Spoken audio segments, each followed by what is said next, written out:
एक व्यक्ति जो मृत्यु के करीब था, मृत्यु के पहले अपने बेटे को चांदी के सिक्कों से भरा थैला देता है और बताता है कि जब भी इस थैले से चांदी के सिक्के खत्म हो जाएं तो मैं तुम्हें एक प्रार्थना बताता हूँ, उसे दोहराने से चांदी के सिक्के फिर से भरने लगेंगे। उसने बेटे के कान में 4 शब्दों की प्रार्थना कही और वह मर गया। अब बेटा चांदी के सिक्कों से भरा थैला पाकर आनंदित हो उठा और उसे खर्च करने में लग गया। वह थैला इतना बड़ा था कि उसे खर्च करने में कई साल बीत गए। इस बीच वह प्रार्थना भूल गया।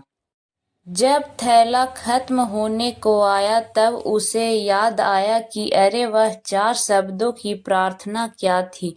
उसने बहुत याद किया, उसे याद ही नहीं आया। अब वह लोगों से पूछने लगा। पहले पड़ोसी से जाकर पूछता है कि ऐसी कोई प्रार्थना तुम जानते हो क्या जिसमें 4 शब्द हैं? पड़ोसी ने कहा, हाँ, एक 4 शब्दों की प्रार्थना मुझे मालूम है, ईश्वर मेरी मदद करो। उसने सुना और उसे लगा कि ये वे शब्द नहीं हैं, कुछ अलग थे। ये शब्द हमें जाना पहचाना सा लगता है, फिर भी उसने वह शब्द बहुत बार दोहराए लेकिन चांदी के सिक्के नहीं बढ़े। तो वह बहुत दुखी हुआ। फिर एक फादर से मिला। उसने बताया कि ईश्वर तुम महान हो, ये 4 शब्दों की प्रार्थना हो सकती है, मगर इसके दोहराने से भी थैला नहीं भरा। वह एक नेता से मिला। उसने कहा, ईश्वर को वोट दो। यह प्रार्थना भी कारगर साबित नहीं हुई। वह बहुत उदास हुआ। उसने सभी से मिलकर देखा मगर उसे वह प्रार्थना नहीं मिली जो पिताजी ने बताई थी। वह उदास होकर घर में बैठा हुआ था। तब एक भिखारी उसके दरवाजे पर आया। उसने कहा, सुबह से कुछ नहीं खाया, खाने के लिए कुछ हो तो दो। उस लड़के ने बचा हुआ खाना उस भिखारी को दे दिया।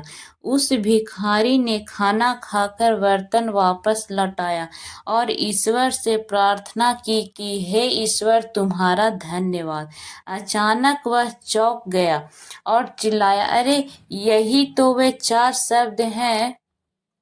उसने वे शब्द दोहराने शुरू किए, हे ईश्वर तुम्हारा धन्यवाद, और उसके सिक्के बढ़ते गए।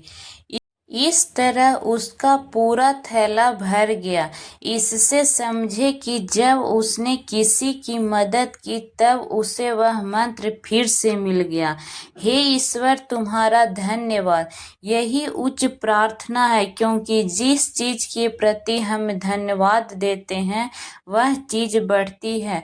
अगर पैसे के लिए धन्यवाद देते हैं तो पैसा बढ़ता है, प्रेम के लिए धन्यवाद देते हैं तो प्रेम बढ़ता है। ईश्वर के प्रति धन्यवाद के भाव निकलते हैं कि ऐसा ज्ञान सुनने या पढ़ने का मौका हमें प्राप्त हुआ है। बिना किसी प्रयास से यह ज्ञान हमारे जीवन में उतर रहा है, वरना ऐसे अनेक लोग हैं जो झूठी मान्यताओं में जीते हैं और उन्हीं मान्यताओं में मरते हैं। मरते वक्त भी उन्हें सत्य का पता नहीं चलता, उसी अंधेरे में जीते हैं, मरते हैं। ऊपर दी गई कहानी से समझें कि हे ईश्वर तुम्हारा धन्यवाद। ये 4 शब्द नहीं, प्रार्थना की शक्ति है। अगर यह 4 शब्द दोहराना किसी के लिए कठिन है तो इसे 3 शब्दों में कह सकते हैं, ईश्वर तुम्हारा धन्यवाद। ये 3 शब्द भी ज्यादा लग रहे हैं तो सिर्फ एक शब्द कह सकते हैं, धन्यवाद।